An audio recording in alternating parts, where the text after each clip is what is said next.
teman-teman, aku Christian Bastono, aku biasa dipanggil dengan Bas.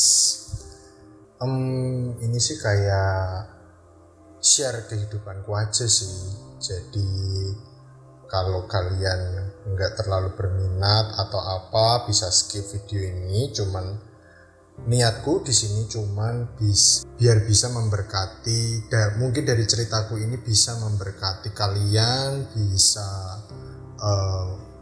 rohani banget ya, maksudnya bisa menginspirasi. Aku mau cerita dari awal 2020, kira-kira bulan Januarian itu mamaku Sri Hartati, mama kandungku, itu terkena penyakit kanker payudara.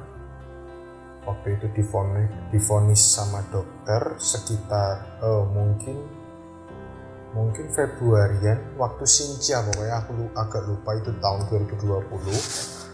Itu kita di awal prosesnya, mama itu diambil sampelnya, terus dicek apakah itu tumor ganas atau tumor jinak. Nah, waktu itu setelah dicek apakah itu tumor ganas atau tumor jinak, ternyata diputuskan oleh dokter itu tumor ganas. Pada waktu itu kira-kira masih stadium 2-an, itu lebih tepatnya di Rumah Sakit Telogorjo. Nah, setelah itu karena kita menggunakan BPJS dan peralatan di Rumah Sakit Telogorjo itu tidak memungkinkan untuk kita bisa melakukan perawatan di situ, akhirnya dokter memberikan rujukan rumah sakit grade A di kota kita, yaitu RS Rumah Sakit Karyadi. Nah, setelah itu mama menjalani perawatan selama beberapa bulan. Pada waktu itu saya masih bekerja di Ana Avanti. Dia adalah orang yang hebat menurut saya, orang yang mendukung saya. Pada saat itu juga mama awalnya nggak mau untuk dirawat di rumah sakit melakukan kemoterapi gitu, nggak mau. Jadi dia menolak karena harus botak lain sebagainya. Ya itu membuat dia kayak frustrasi, kayak enggak, bingung lah. Ya aku memahami. Setelah itu, tapi karena dokter mengharuskan, ini mau nggak mau harus kemoterapi.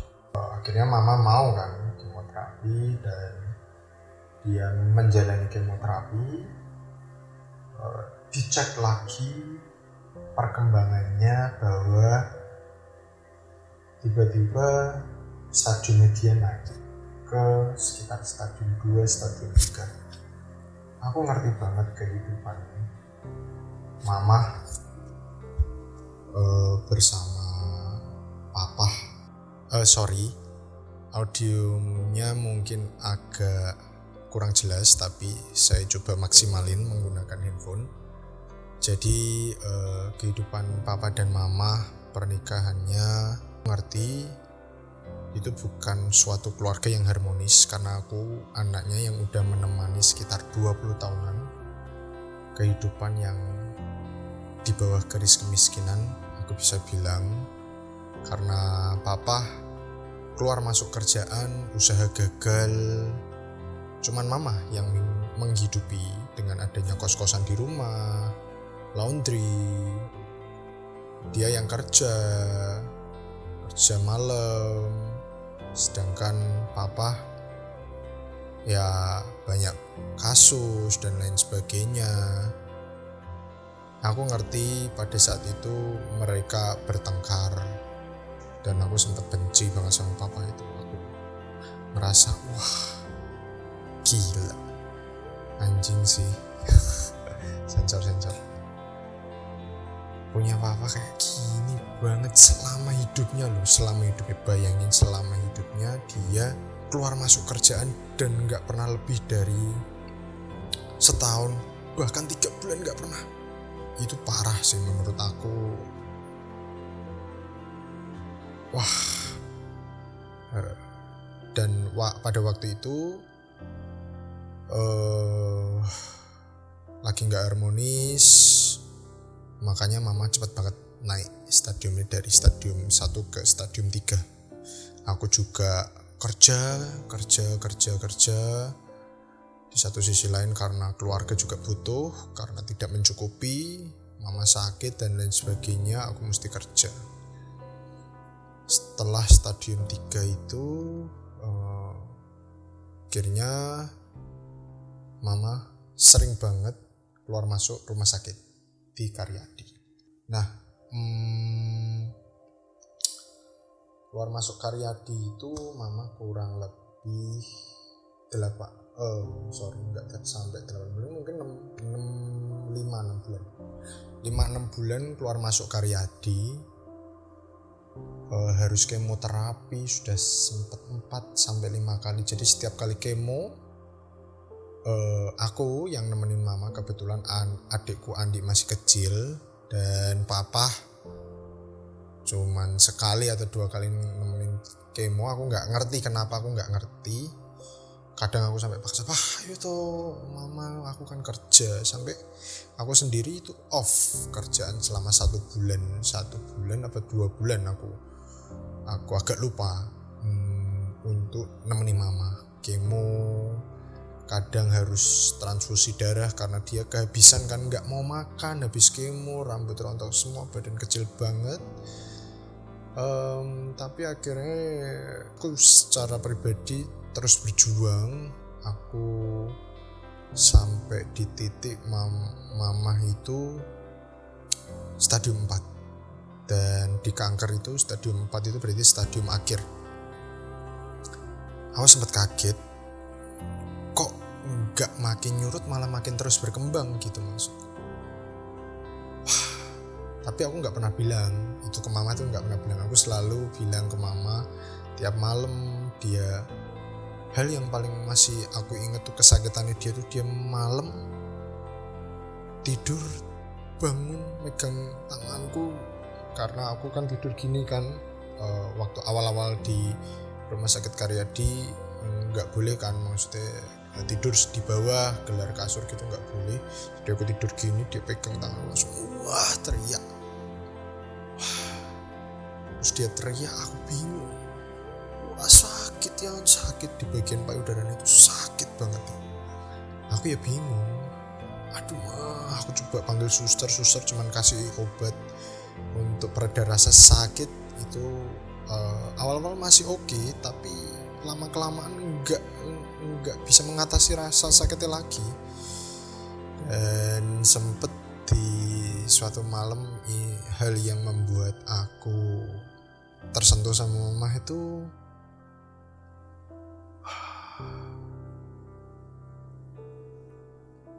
jadi kita pulang di rumah,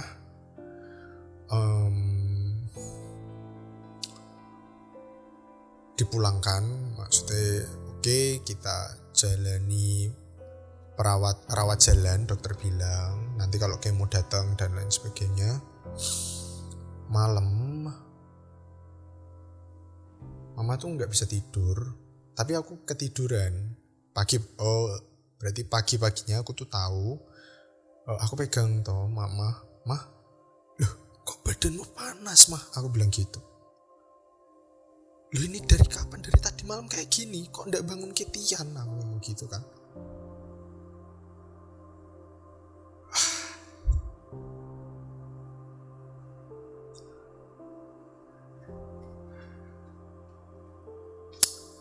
Mama bilang, mama tahu kamu capek ngerawat mama.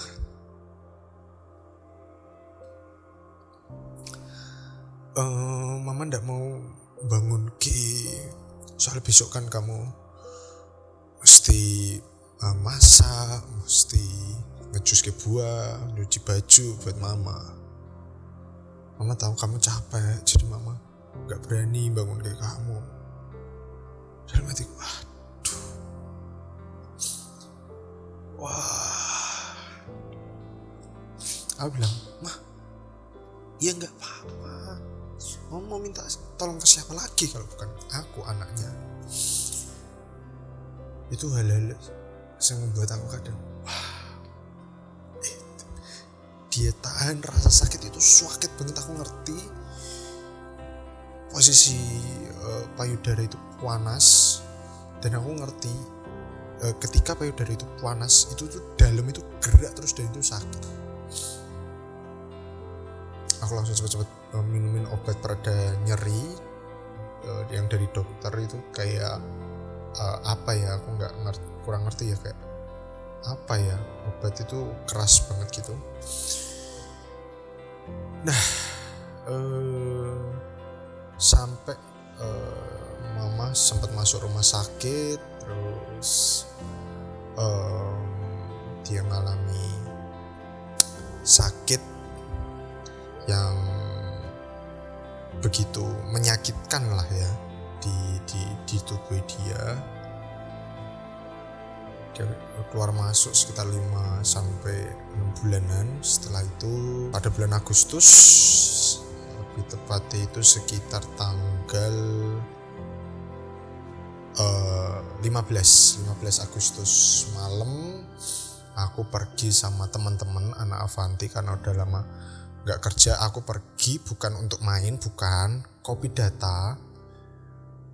Karena aku juga nggak mau untuk terus membebani ke perusahaan anak Avanti, jadi aku juga ingin membantu karena bunda juga bantu aku juga istilahnya nggak mau jadi hanya cuma jadi beban gitu.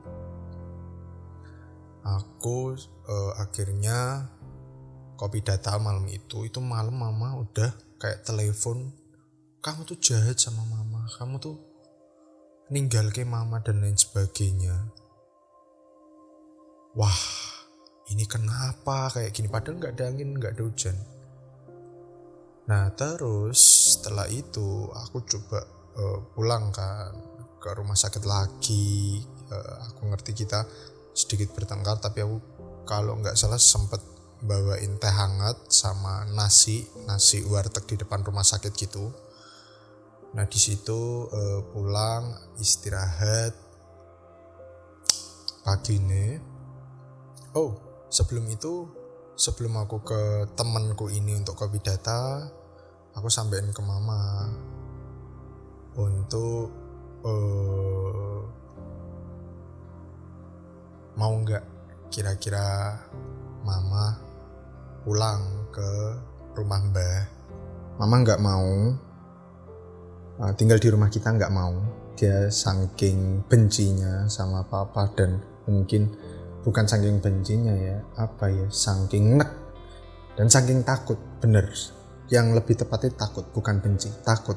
Karena papa itu bukan tipe orang yang bisa merawat, sabar, bukan marah, ginilah gitulah gitu, orangnya kesakitan. Sedangkan kalau aku pribadi sih nggak tahu kenapa aku ngerti kok itu rasanya bener-bener sakit. Kalau aku di posisi mama ya sakit gitu. Nah pada waktu itu mama nggak mau ketemu papa karena takut itu. Terus akhirnya aku ngomong sama mama, gimana kalau misal mama aku titipin ke bule. Oh ya, anyway, aku mau cerita, papa sama mamaku ini beda ras. Papaku ini Chinese, mamaku ini Jawa, jadi aku manggil keluarganya mama bule, paklek dan lain sebagainya. Dan keluarga papa empek, emak, engkong, encik dan lain sebagainya. Aku ngomong sama mama untuk dia bisa aku titipin ke bule, nanti aku akan jenguk karena aku sendiri harus kerja. Memang selama ini kita dibantu sama keluarga, orang-orang terdekat dan keluarga dan orang-orang terdekat. Tapi aku ngerasa nggak bisa, kalau gini terus nggak bisa. Tian harus kerja juga, dan pada waktu itu aku harus magang juga karena aku masih kuliah semester 5 kalau nggak salah, apa 4 ya lupa. 5 magang 5. 6 ding, 67 sorry, 67-an. Nah itu jadi aku ngomong sama mama untuk nitipin ke bule di asal mama di Jatingaleh Jombang. Mama nggak mau. Dia mau dirawat sama anaknya sendiri, yaitu aku. Dan aku bilang sama mama, dan mama kalau mau dirawat Tian kan, tapi Tian mesti kerja, nyelesain kuliah dan lain sebagainya gitu kan. Jadi aku ngomong sama mama, kalau bisa mama ya tak titipin gitu. Nanti waktu kemo Tian jemput mama, nanti tak antar ke kemo, istilah gitu. Mama tetap gak mau. Nah itu kan setelah itu aku ketemu kan sama temen malam itu pagi nih. Atau setelah itu ya, atau malam itu, setelah ketemu malam itu. Mama marah-marah ketemu, mungkin karena aku juga mau nitipin mama. Jadi mama ngerasa aku udah gak sayang sama mama dan lain sebagainya. Cuman mama ngerti. Aku yakin banget kok. Malam itu juga aku cium mama, kening mama. Aku tanya sama mama, mama tahu kan Tian tuh sayang sama mama. Mama tahu toh. Mama manggu malam itu setelah berantem. Setelah mama ngechat gitulah, chatnya udah hilang sih. Dia manggu, aku seneng banget mama bisa ngerti aku sayang sama dia. Paginya aku mau pulang soalnya kan mama tuh sorry to say, mama itu udah mencret BAB ini tuh air gitu, jadi aku mesti kucek dan cuci lah itu. Jadi aku pagi tuh mesti pulang untuk nyuci gitu. Nah pagi ini tuh aku mau pulang, tiba-tiba pagi itu tanggal 16 Agustus aku mau pulang, tiba-tiba dokter datang. Memang kan tiap pagi dokter datang untuk cek dan recheck. Kebetulan itu mama itu kita mau kemoterapi lagi. Dokter bilang, Pak mohon maaf ini ibu jangan ditinggal dulu ya. Itu pada waktu itu aku dipanggil, terus habis itu ngomong gitu. Loh kenapa dok, aku bilang gitu kan. Soalnya ibunya bapak sudah kritis. Kita gak ngerti sampai kapan dan kalau terjadi sesuatu yang tidak kita inginkan. Wah kaget aku. Waduh. Dan itu waduh, aku akhirnya taruh tuh tas sama kresek, tak tungguin mama. Nah itu sekitar pagi siangan itu mama tiba-tiba bilang sama aku, mama titip Andi ya Yan. Mama bilang gitu. Aku bilang enggak ada kayak gitu, enggak ada. Aku ngomong gitu. Bisa sembuh aku bilang gitu. Nah siang itu juga dokter tuh datang untuk suntik mama supaya kan mau di kemo tuh, jadi mau disuntik vitamin kalau nggak salah. Aku kalau nggak salah ya vitamin itu. Terus pas mau disuntik itu dicari dicari urat apa yang dicari sama dokter tuh kayak kalau nggak salah urat atau apa gitu ya, nggak ada. Oh mungkin ibu lagi kecapean, suruh istirahat sekitar jam 2 jam 1 mau disuntik lagi kan. dicari urat itu sudah nggak ada, kayak urat itu yang untuk disuntik itu udah nggak bisa didapat gitu loh sama dokter ini, sampai akhirnya di punggung sini disuntik. Wah itu mama kesakitan, aduh, sakit banget ini, kesakitan, tetap nggak ada. Maksudnya tetap wah percuma. Soal udah dimasukin jarumnya tapi tetap loh ini bukan gitu. Wah suruh istirahat lagi setelah itu. Nah dari siang ke sore itu kok oksigen itu kan mama kan pakai oksigen. Nah oksigen itu ada kayak ukurannya di alatnya, namanya apa itu yang bunyi gitu.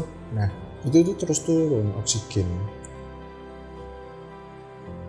terus turun. Aku sampai kok turun terus aku tanya sama dokter, loh kalau ini oksigen mama dilepas emangnya gimana dok, mama udah gak ada. Wah kaget lah, kok maksudku turun, habis itu kan stop dari 90 turun ke 80, harusnya 100, ini 90 padahal pakai alat gitu, tapi terus turun 80 agak lama. Wah aku langsung panggil papa, langsung aku suruh datang. Wah aku langsung bawa ke samping tangga darurat gitu. Aku ngomong, wah aku ngerti iki bajingan, aku ngomong gitu. Saiki minta maaf ke mama, wis ra ono waktu meneh, aku ngomong gitu. Udah gak ada waktu lagi pak, udah gak ada waktu, kamu minta maaf ke mama. Papa cuma diem tok, lihat ke aku diem. Terus papa ke mama, papa bisi iya, sorry, aku kalau ada salah aku minta maaf. Nanti kalau udah sembuh kita pergi jalan-jalan ya ke tempat yang kamu mau. Udah, aku dengar itu tiba-tiba emak itu bukan kandung tapi engkongku punya adik cewek. Lah ini adik cewek dari engkongku ini kontak aku, dia pengen jenguk mama karena sekian lama nggak jenguk mama. Akhirnya ya udah tak jemput di lobi karena kan nggak bisa sembarang orang masuk. Tak jemput, posisi aku mau jemput bukan di lobi tapi di sekitaran rumah sakit Karyadi karena dia nggak tahu tempat masuknya di mana. Posisi aku mau jemput, udah turun keluar dari area rumah sakit mau ambil motor, ditelepon sama adikku Andi. Aku panggil waktu itu Andi sama papa di rumah, aku panggil papa duluan, terus aku balik pulang rumah, aku panggil Andi di situ karena aku ngerasa wah ini udah nggak ada waktu. Aku mikir gitu kan, terus aku cepet-cepet pikirnya jemput nenek adik engkongku ini, biar cepet-cepet tak bawa karena dia pengen tahu kondisinya mama, karena dia juga yang salah satu yang bantu selama proses mama kemoterapi. Walaupun kemoterapi itu gratis, tapi untuk beli vitamin, beli makanan yang mama suka dan lain sebagainya. Nah itu aku mau jemput dia, udah ditelepon sama Andi, kok nggak bisa ini mama, udah nggak bisa, cepet balik.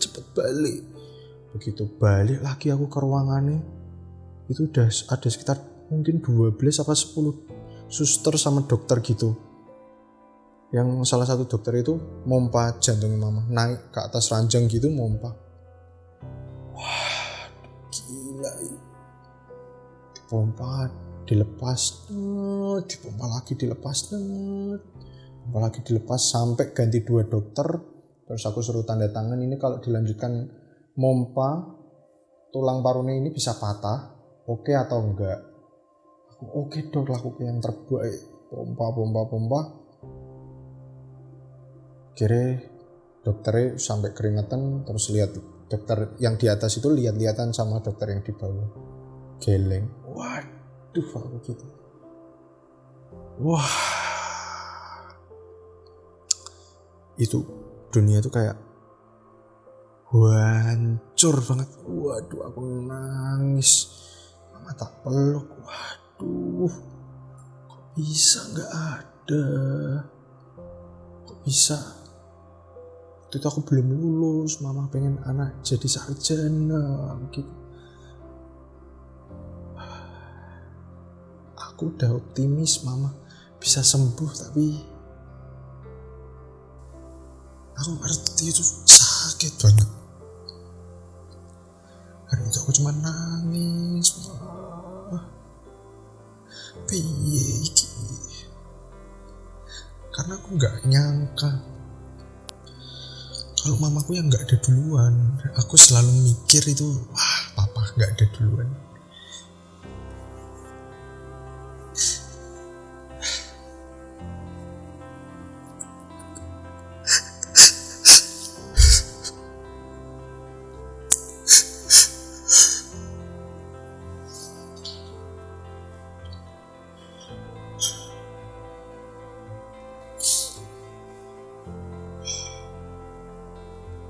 Ini mama gak ada duluan. Sedih banget.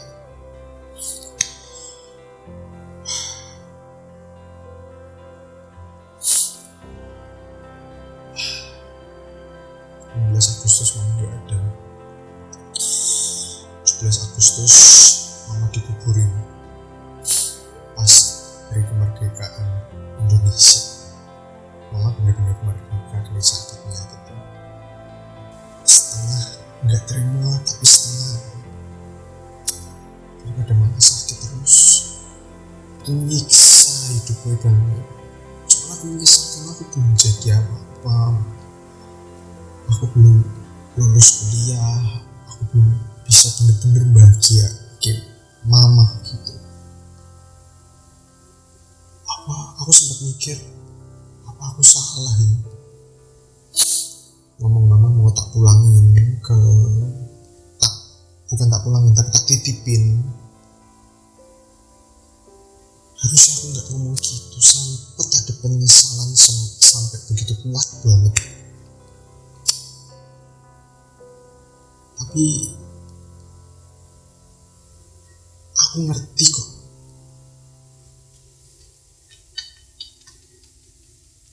Aku ngerti. Di surga sana mama tetap mikir kayak, tetap percaya aku sayang sama.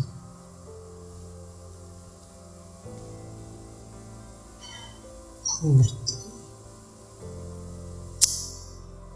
Jadi aku berusaha untuk ikhlas, berusaha untuk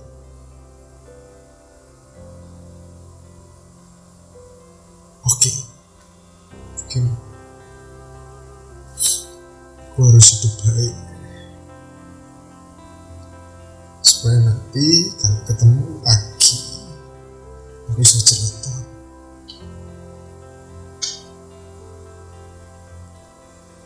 Aku sudah lakukan hidup yang paling baik, mah.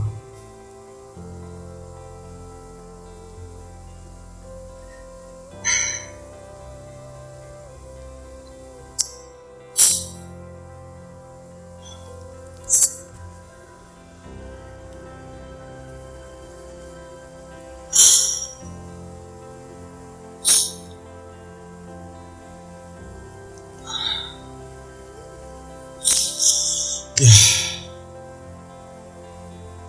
itulah cerita mama gak ada, dan mungkin aku akan lanjutin lagi. Sebenarnya aku mau cerita keseluruhan, tapi durasi aku stop sampai sini dulu. Nanti aku akan lanjut untuk cerita di part selanjutnya. Kalau kalian mau nonton ya nggak apa-apa, kalau enggak it's okay. Aku cuman mau berbagi aja. Dan ini juga buat anak cucuku, buat keluarga. Ya, ini kehidupan yang aku jalani. And yeah, that's it. Thank you.